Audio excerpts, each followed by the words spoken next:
Estamos en la Basílica de San Francisco, en los jardines, junto a la periodista Luz Escobar. Luz recientemente ha ganado el Premio Internacional de Periodismo del Mundo en la categoría de Libertad de Prensa. Tú eres fundadora del medio 14 y medio, fundada en 2014. Cuéntanos cómo ha sido la experiencia de hacer periodismo en Cuba, cómo fueron esos inicios en el periodismo en 14 y medio. Mira, Carolina, en 2014 yo estaba con mis dos niñas pequeñas y cuando Giovanni Sánchez inicia esta nueva fase en su vida, que dejó atrás su blog Generación Y y decidió fundar un periódico hecho desde La Habana, con una redacción en La Habana.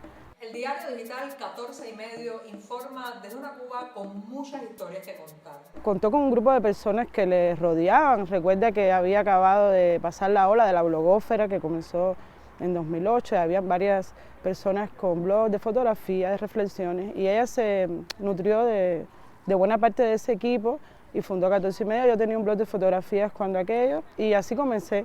Lo que pasa es que todo ese fuego, que es una redacción de un diario, no estamos hablando de una revista trimestral ni semestral, es un diario, todos los días hay que sacar noticias. Es una portada muy viva, además que se publican 3 y 4 noticias diarias. Entonces era un reto para los periodistas desde Cuba hacer eso. Sabemos perfectamente que la seguridad del Estado tiene como mira y está en la diana todo el tiempo la labor que se hace desde el periodismo independiente, porque desde el principio ha sido una piedra en su zapato. Entonces fue duro ese comenzar sin haber estudiado periodismo, con dos niñas pequeñas, pero el equipo y todas las personas que me ayudaron en ese momento, bueno, formaron parte de lo que ha sido estos 8 años, que para mí han sido básicamente lo que se llama una escuela, ¿no? Que fue la escuela que no tuve. Lo primero que te tengo que decir es que a nivel tecnológico tuvimos un desafío porque no teníamos internet en 2014, estamos hablando de internet a nuestros móviles ya en 2018, había que ir a los hoteles a conectarse con unos precios muy caros, donde además siempre había que consumir algo, o si no sentarse en un parque de wifi a expensas, sí, como aquí.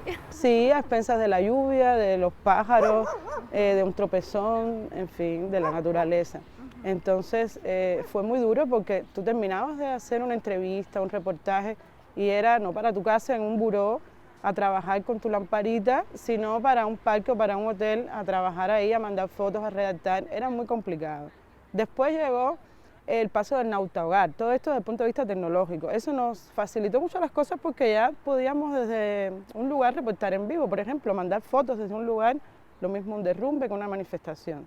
Eso es importante porque eso no lo teníamos, dependíamos siempre de otro lugar para reportar. Y ya desde ahí se agilizó mucho la cosa hasta el 2018. Ahora, desde el punto de vista del acoso, de la seguridad del Estado y todo el equipo que tiene el gobierno para paralizar este tipo de labor que se hace, eso desde el mismo momento en el que surgimos y fuimos a la palestra pública nos tocó. O sea, el 14 y medio está bloqueado desde su primer día y todos nuestros reporteros han sido acosados directa e indirectamente por la seguridad del Estado. Desde ese mismo momento, muchos, por desgracia, decidieron dejar este compromiso con el diario y se quedaron haciendo otras cosas, peluquería o vender ropa de Ecuador, porque era peligroso para ellos y sobre todo jugaron mucho con la familia.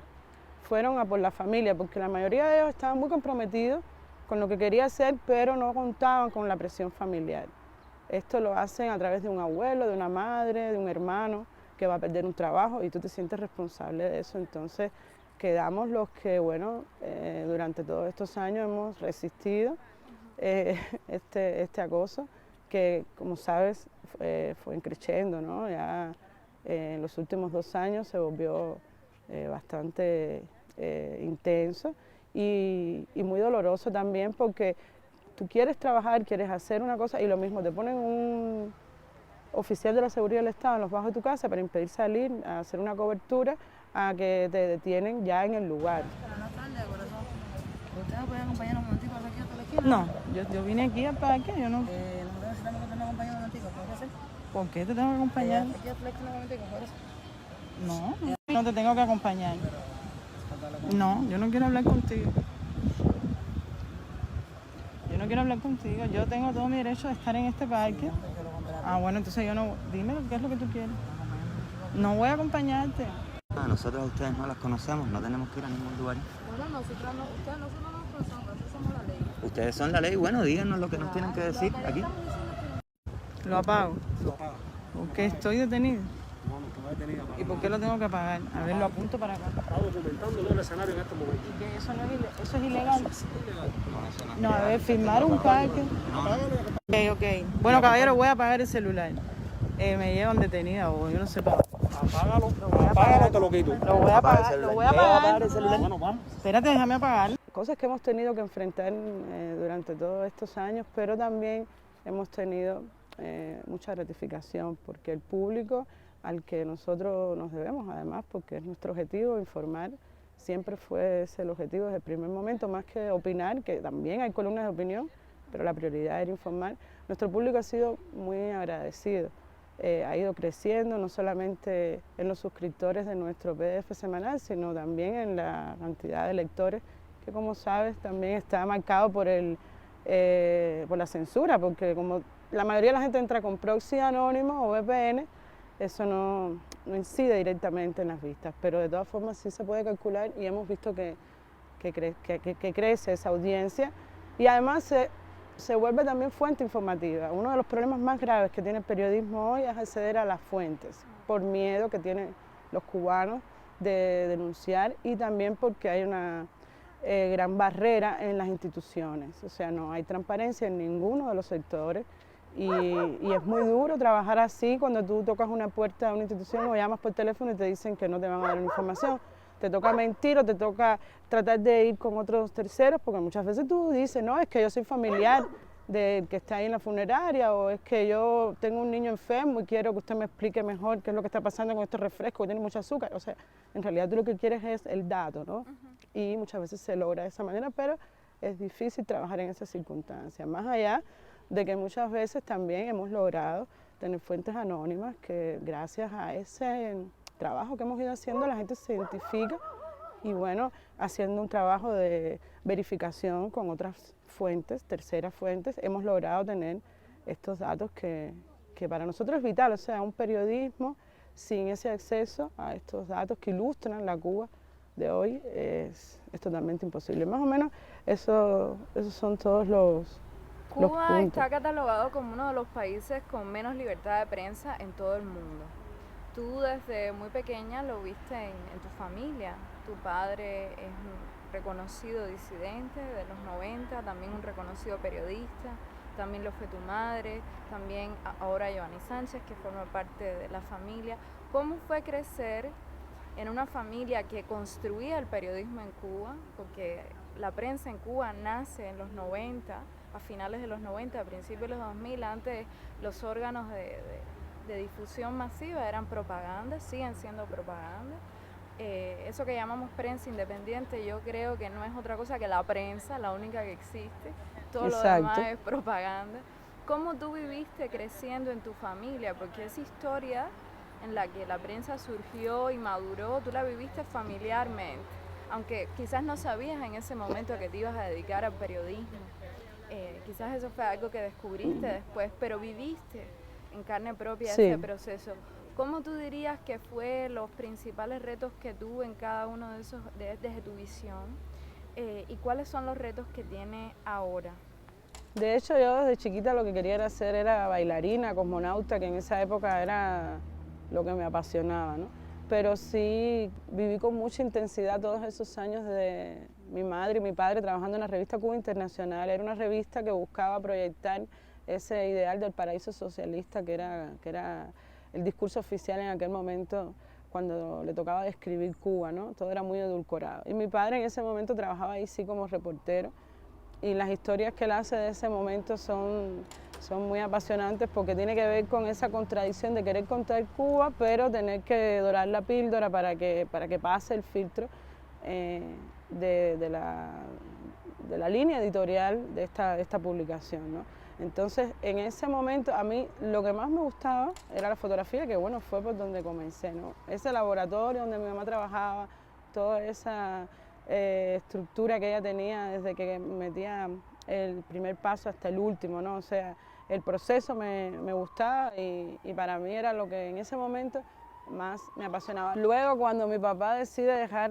esta revista y irse a la prensa nacional buscando, sí, lograr allí el retrato de la Cuba que él estaba viviendo y no una Cuba ficticia, es cuando más yo tengo noticias del trabajo de mi padre, porque ya yo voy creciendo y también convivía más con él porque estábamos él y yo viviendo solos después del divorcio de mi madre y mi padre. Eran finales de los años 80, 86, 87, 88, bueno, esos eran los años en los que ocurre todo esto. Y es importantísimo porque ahí mi padre un día, cuando yo le pregunto qué es lo que está pasando, él me responde, el asunto es que yo quiero decir lo que quiero decir como lo quiero decir y en el periódico no les gusta, quieren que yo lo haga de otra manera y yo sí quiero hacerlo. Hay esa contradicción de querer estar en un lugar reportando Cuba y que no puedes hacerlo porque te quieren imponer una falsedad, es lo que me da pie a mí también a acercarme mucho a ese feeling que es la verdad, ¿no? De narrar la verdad, narrar y tener una postura ante eso, una postura digna además y pagar el precio. Mi papá se tuvo que poner a arreglar ascensores, de bibliotecario en una escuela, en un tecnológico, o sea, eso fue el precio que él pagó y para mí eso fue muy inspirador, ¿no? en ese momento. La prensa independiente, que es verdad lo que tú dices, o sea, al final es la prensa que hay, lo otro es propaganda. Ha tenido muchos desafíos, ya te digo, en los primeros momentos estaba muy aislada, no tenía prácticamente contacto con colegas del exterior, ni siquiera entre los propios que estaban aquí haciendo ese periodismo había un feeling tampoco entre ellos, una sintonía, porque la represión que se efectuaba alrededor de ellos los tenía totalmente aislados, ¿no? Y eso cambió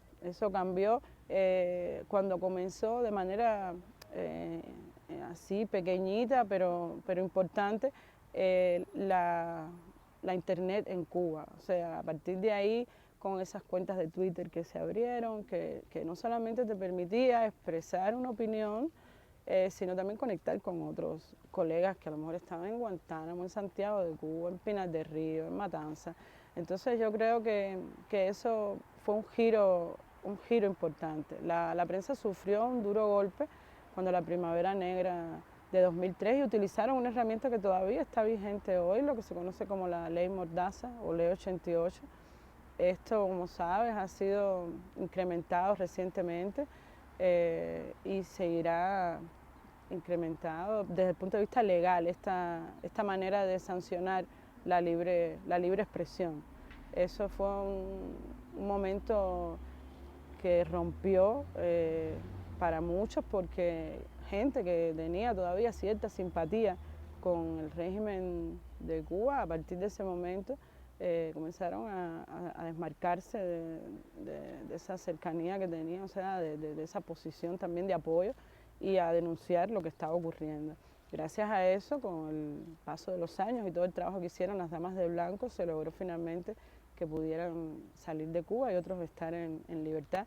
Pero fue un momento muy duro, muchos de ellos decidieron dejar de hacer el periodismo, pero el proceso ha sido, yo creo que creciendo al final. Cuando lo miras desde el punto de vista histórico, o sea, sin dejarte marcar por estos pequeños huecos que al final sí marcaron, el periodismo a la larga hoy se ha visto que fueron creciendo. El ecosistema de medios independientes hoy es amplio y diverso. Se tocan prácticamente todos los temas, el deporte, la cultura, estos diarios generalistas como Diario de Cuba, Cubaneca, Tercimedio, Cibercuba, ADN, o sea, son muchos los que hoy están haciendo esa labor. A mí no me gusta decir y detesto cada vez que veo ese criterio de que los que estamos haciendo periodismo hoy estamos haciendo periodismo porque el gobierno nos deja. No, estamos haciendo periodismo a pesar de que el gobierno está ahí y de que es una dictadura y de que están dirigiendo todos los cañones, no solamente hacia el activismo y los opositores, sino también hacia la prensa independiente. Ha resistido y y el golpe más reciente es un éxodo. Bueno, yo estoy en España hoy, no está en Barcelona, el otro está por allá. O sea, cuando te pones a ver la lista de los periodistas que han salido en los últimos 2 años, es bastante grande. Y eso también tiene que ver con este proceso de acoso, de represión y de cerco en el que nos ponen a vivir. Tú has mencionado la palabra contar la verdad. Este premio de libertad de expresión, de libertad periodística, te lo han dado precisamente por contar la verdad dentro de regímenes autoritarios. Y porque la ficción totalitaria, especialmente en países como Cuba, Rusia, este premio es un premio que además te han dado con un periodista ruso, que es el jefe de investigación del proyecto Medusa, que ha destapado los crímenes de guerra en Ucrania. Él decía cuando recibía el premio que había sido acusado muchas veces de mentiroso precisamente por contar la verdad. Tú también en Cuba recibiste las mismas acusaciones, las mismas difamaciones, pero también la represión en carne viva. ¿Cuáles fueron las tácticas que la seguridad del Estado usó contra ti? ¿Cuáles fueron las maneras en las que te reprimió en tu casa, en los reportajes que hacías? Tú sufriste muchas veces arresto domiciliario, es algo que compartimos nosotras juntas, también otras muchas activistas, mujeres especialmente. No sé si porque el activismo en Cuba tiene rostro de mujer o las mujeres están llevando la delantera, o porque quizás, porque además es una estrategia y una táctica de la seguridad del Estado específicamente de género, podemos decir. Cuéntanos cómo fue en tu caso. Sí, yo pienso que básicamente es político, pero es cierto que tiene rostro de mujer, ¿no? Bueno, para mí primero que todo fue un honor recibir este premio junto a Alexei Kovalev. O sea, es una persona que respeto muchísimo y que ha hecho un trabajo, como bien tú dices, muy arriesgado y valiente. También es una persona que ha pagado el precio, está exiliado y en fin, también esto forma parte de las respuestas que el cuerpo da y la mente a actos represivos que invaden tu vida de manera total. Entonces, lo primero que a mí me pasó fue eso, un agente de la policía política, de la seguridad del Estado, en la puerta de mi casa diciéndome que yo no podía ir a tal lugar porque yo no podía incidir en el espacio público. Eso fue lo primero. A partir de ahí ellos vieron que yo sí salí, y como vieron que yo salí, en ese punto ya ellos entendieron, bueno, esta lo que es que ponerle vigilancia. Y porque ellos dijeron eso y se fueron esa primera vez, probando a ver qué tipo de persona yo era, ¿no? Como ellos vieron que yo salí, bueno, empezaron a partir de ahí. Recuerdo que la primera vez fue cuando el performance de Tania Bruguera, después cuando la muerte del cardenal Jaime Ortega, y así sucesivamente, efectivamente también, por supuesto, los 10 de diciembre, cada vez que había una convocatoria de una marcha o de cualquier cosa que fuera específica. Así, por ejemplo, un activista decía que mañana nos vemos en tal lugar y al otro día yo amanecía con vigilancia, ¿no? Entonces eso es un punto fijo, y yo quiero decir algo porque hay mucha confusión, a veces incluso en simpatizantes con nuestra causa y en oponentes a nuestra causa, que es que yo siempre estoy bajo vigilancia. Eso no es así, porque recuerdo cuando el concierto de Pablo Milanés, mucha gente, pero ¿y tú no eres la que estás con vigilancia? Y yo debo decir que yo tenía vigilancia algunos días, no siempre. Yo tuve vigilancia una vez durante 18 días, una vez durante 7, durante 9, durante 3, a veces 24 horas. Y a veces venían hoy, se iban y volvían al otro día. O sea, yo no tenía vigilancia a las 24 horas durante meses, ni un año, ni 2. Yo salía a la calle cuando me dejaban salir. Entonces esto es importante señalarlo porque hay un poco a veces confusión, porque uno denuncia hoy, denuncia mañana, ven acá, pero usted no era la que estaba, no, sí. Yo tenía vigilancia, pero hoy es el día que puedo salir. Entonces, es algo que afecta particularmente a mis hijas también, que son adolescentes, que se preocupan por mí, porque ¿por qué tú no puedes salir? ¿Y cómo tú manejas eso, mami? ¿Por qué tú le haces caso si ese no es tu papá? La respuesta que yo les di era que el gobierno que hay en Cuba no le gusta el trabajo que yo hago y esa es su manera de castigarme, ¿no? Pero eso es una manera rápida de contarlo. Lo otro es que desde 2019, mayo de 2019, yo estoy en esa lista ya de regulados, o sea, sabes, que son las personas que tienen una prohibición de salida del país. Esto es algo totalmente arbitrario, totalmente ilegal y de lo cual nunca han dejado registro público en lo más mínimo. O sea, nunca te dan un papel, nunca te explican sobre qué base ellos hacen esto. Después de mucho indagar, yo obtuve una respuesta de ellos que decía que era porque yo era una persona de interés público. Eso es uno de los acápites que ellos tienen en la resolución para poner una prohibición de salida. Pero es que ¿quién dicta que tú eres una persona de interés público? O sea, eso no está dictado por ningún tribunal, no está dictado por ningún juez en Cuba, entonces es arbitrario, porque además nunca te dan un papel de eso. Porque nadie, o sea, la única persona capacitada para dictar esto es un tribunal. Y yo le escribí a la fiscalía me respondió y me dijo que yo no estaba bajo investigación y que yo no era una persona que ellos tenían procesada bajo ninguna causa. Entonces, interés público es la forma que ellos encuentran para no dar una respuesta y poner un parche en ese hueco. Esto se rompió después cuando ellos me dijeron eso que dicen de manera enigmática en todos los interrogatorios, cuando ya te quieren presionar a que salgas de Cuba. Bueno, pero si sales con tu familia sí te vamos a dejar salir. Y esa es la otra respuesta de por qué yo logro salir de Cuba. Porque en definitiva yo estaba regulada. Lo que pasa es que la seguridad del Estado quiere salir de todos los activistas y cuando encuentran esta fórmula también de decirte esta jugada que es como un chantaje emocional de que, bueno, si sales con tu familia sí vas a poder salir. Pero a la larga en Cuba hay todavía una lista que ronda en los 100 y pico de personas que tienen esta prohibición y aumenta cada día más además.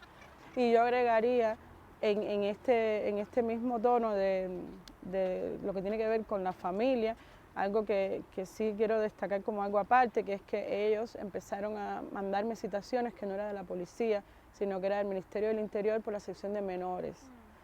Fueron 3 citaciones a menores en los cuales estas personas intentaron tratar de doblegarme por esta parte tan frágil que uno tiene, que son los hijos, ir señalándome cosas estupidísimas cuando aquello la mascarilla era obligatoria todo el tiempo y me decían que mis hijas andaban con la mascarilla por aquí, que mis hijas eran de 8º y andaban con niños de 9º, que mis hijas a veces salían y se quedaban paradas en la puerta y no iban directo para la casa, en la puerta de la escuela. O sea, cosas que hacen todos los adolescentes, absolutamente, que además no constituyen ningún tipo de ilegalidad ni de arbitrariedad en una escuela. O sea, eso es algo que se puede hacer. Si tú estás en 8º puedes hablar con de 9º, si tú sales te puedes quedar parada y tú puedes, la mascarilla por aquí, todo el mundo andaba así, porque son adolescentes y los profesores tenían que estar todo el tiempo, oye, súbete la mascarilla.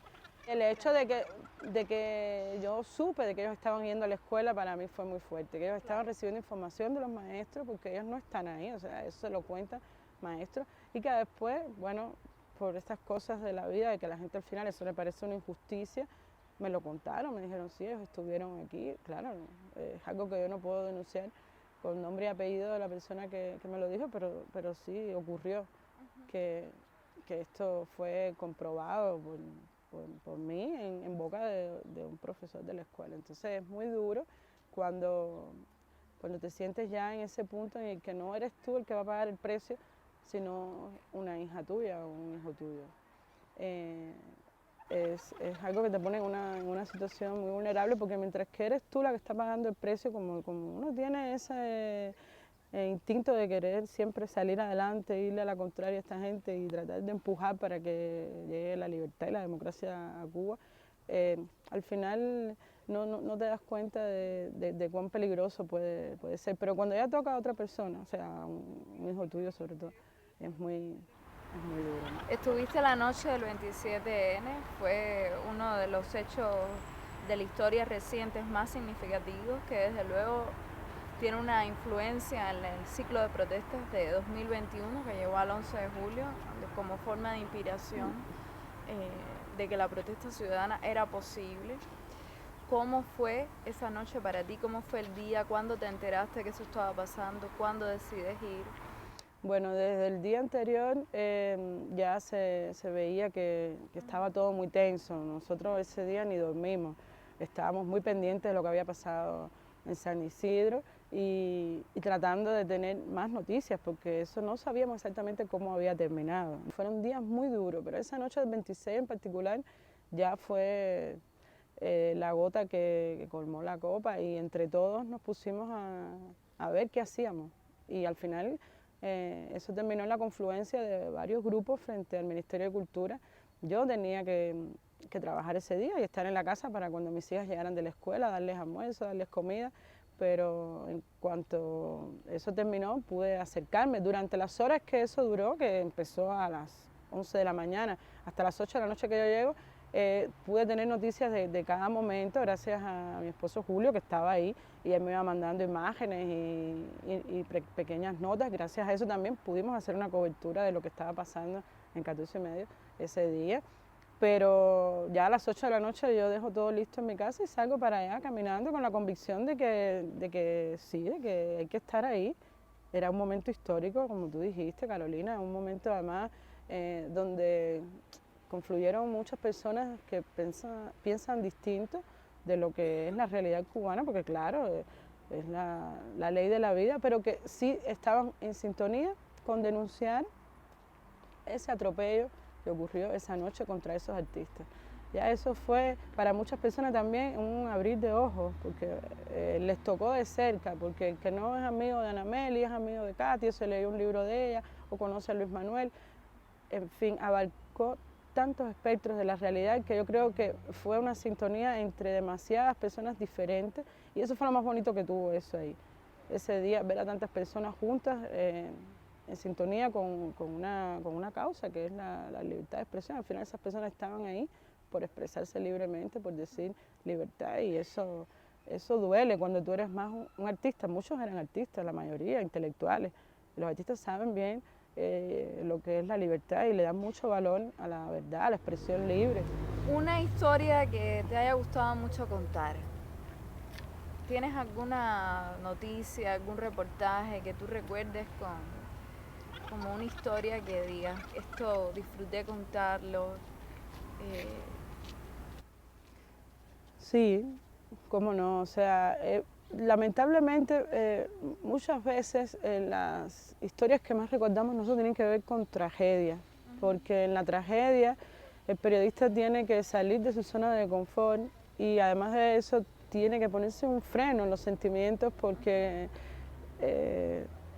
si no te derrumbas, o sea, si tú llegas a una casa donde una familia lo ha perdido todo por un tornado, por un huracán, por un derrumbe, tú tienes que sintonizar con eso, pero también hay que marcar distancia para poder trabajar, porque hundido en el dolor de una cosa como esta, tampoco puedes hacer el trabajo. Entonces, cuando el tornado afectó varias zonas de La Habana, que yo estuve una semana entera yendo todos los días a Luyano a hacer mi trabajo periodístico, hice una serie con varias familias que perdieron todo en este tornado. Fue muy duro para mí. ¿Sabes por qué? Porque esas personas, la mayoría, eran personas que estaban vinculadas al Estado por una cuestión laboral y tenían esa esperanza de que sí podían ayudarlos, ¿no? Y se vio cómo pasaron los días, los meses y nunca recibieron esta ayuda. Sin embargo, me queda también el sabor dulce de toda la movilización que vino después. Yo estuve en el tornado como periodista, pero también estuve como activista ayudando a muchas personas que se dedicaron a recoger comida, dinero, ropa, bienes del hogar, o sea, lo mismo una cazuela que un tenedor, e ir a repartirlo. O sea, y ese doble sentimiento de tristeza por lo que había pasado con esas personas, pero de alegría de ver cómo se organizó la sociedad civil para ayudarlos, marcó un punto importante ahí y por eso me guardo con mucho cariño ese recuerdo de esos días. Fueron casi 15 días entre una cosa y la otra y el resultado también fue bueno porque se logró recoger testimonios que iban a quedar olvidados, porque la prensa independiente ha marcado también eso, o sea, donde no ha estado la prensa oficial, ha estado la prensa independiente. Fue un momento clave, yo creo, en la maduración de la sociedad civil cubana en general. Mucha gente vuelve a ese momento del tornado como un momento de giro, como un momento de consolidación. Y una historia que hubieras querido contar, que lamentas no haber contado. La tengo clarísima. Y por presiones de la seguridad del Estado o por... La historia de la madre de Yubis Laurencio, la persona que le dispararon por la espalda en el 11 de julio, que fue en realidad el 12 en La Guinera. Esto para mí es un hueco en el periodismo independiente. A mí me hubiera gustado entrevistarla, poner su cara, hablar, contar lo que ella ha vivido de primera mano. No pude porque a La Buinera nunca pude entrar, porque además la seguridad del Estado en esos días montó un operativo con todas las familias, no solamente de esta persona que murió, sino también de las personas que fueron encarceladas.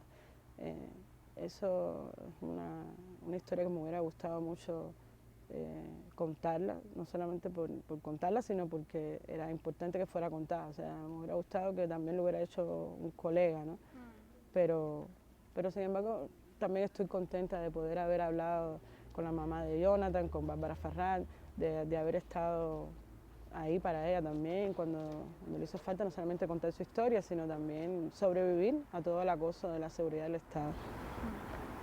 Ahora estás en Madrid y seguramente has podido constatar, por suerte cada vez menos, pero sí como en la opinión internacional se mantiene en algunos sectores esta narrativa del régimen contra la que la prensa, esta ficción totalitaria o mentira totalitaria contra la que la prensa en buena medida contrarresta contando los hechos, contando la verdad. ¿Tú crees que eso está cambiando tanto como a mí me gustaría ver o como yo veo? ¿Crees que eso sigue ahí? ¿Qué papel tiene el periodismo cubano desde dentro de la isla, pero también desde afuera para contrarrestar esa narrativa del régimen de que Cuba es una utopía socialista en el Caribe, de que es un país donde se respetan los derechos humanos? En Cuba hay una dictadura. En Cuba hay una dictadura. En Cuba. No tanto como a mí me gustaría, obviamente, pero el trabajo de la prensa independiente sí se nota en el cambio de la perspectiva que tienen muchos sobre lo que es Cuba hoy. Lo que pasa es que el discurso oficial se ha vendido también durante tantos años, con tanta fuerza y a golpe de tanta sangre, tanto palo, que obviamente eso todavía está marcando la agenda de muchísimos medios y la agenda de muchísimos activistas que supuestamente deberían estar del lado de nosotros. Son personas que luchan contra el poder. Cuando tú luchas contra el poder, tienes que tener claro dónde está el poder en Cuba. El poder en Cuba no lo tenemos nosotros, lo tienen ellos. Y los oprimidos somos nosotros. Sin embargo, la solidaridad de toda esa izquierda internacional está del lado de la dictadura, de los represores, del poder. A mí me llama mucho la atención eso porque yo digo, obviamente, o sea, es como una gran hipocresía, ¿no? Entonces, eso es algo que está ahí. Yo sí creo que debemos hacer muchísimo más por contar Cuba, la singularidad de lo que nosotros vivimos. Es algo que tiene que ser contado con tiempo, con paciencia y con muchos argumentos. No te puedes dejar llevar porque te insulten y responder con otro insulto, o sea, o con una etiqueta. Tú eres de izquierda, tú eres rosado y responder con otra etiqueta y tú eres... No, hay que explicar con mucha paciencia. Cuando la persona es honesta, yo pienso que merece una respuesta. Cuando es un hater básico de Twitter, no, pero yo sí pienso que el debate se tiene que dar en base al respeto, que es como se dan los debates en el mundo moderno, y no en base al insulto y la calumnia, ¿no? Habiendo estado tan cercana al Movimiento San Isidro desde sus inicios, a la figura de Luis Manuel y habiendo participado también del 27N, ¿cómo lees tú el movimiento de protestas de estos últimos años como periodista, pero también como activista? Sí, es importantísimo para mí. O sea, yo tengo la perspectiva, no sé si muchos la compartirán, en conversaciones con amigos y colegas, veo que sí, es la perspectiva de muchos otros también. Es importante decir que el Movimiento San Isidro marcó un punto en lo que tiene que ver con el activismo en el espacio público. Ellos fueron activistas que se tomaron muy en serio eso y lo hicieron muy bien. A mí no se me olvida el día en que estaban Luis Manuel y Michael cantando en la puerta de San Isidro y toda la gente del pueblo se sumó a eso. O sea, eso es algo que la gente puede ver como...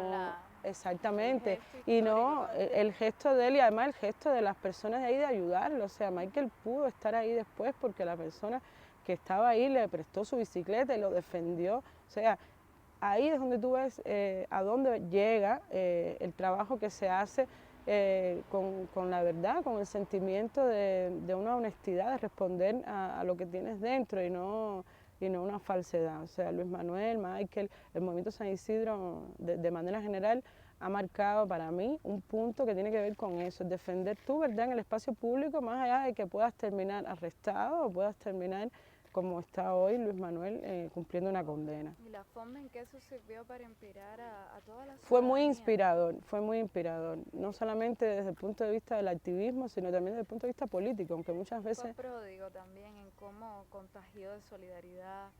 Fue muy empático, muy empático. Esa frase que él dice mucho, que estamos conectados, es una frase que se volvió real, ahí estuvo un 11J, ahí estuvo todo lo que pasó después con ese movimiento de indignación. O sea, yo creo que el cubano de hoy está indignado y es importante ese precedente yo creo que va a seguir marcando. Esto no es una carrera de velocidad, de resistencia y le falta todavía.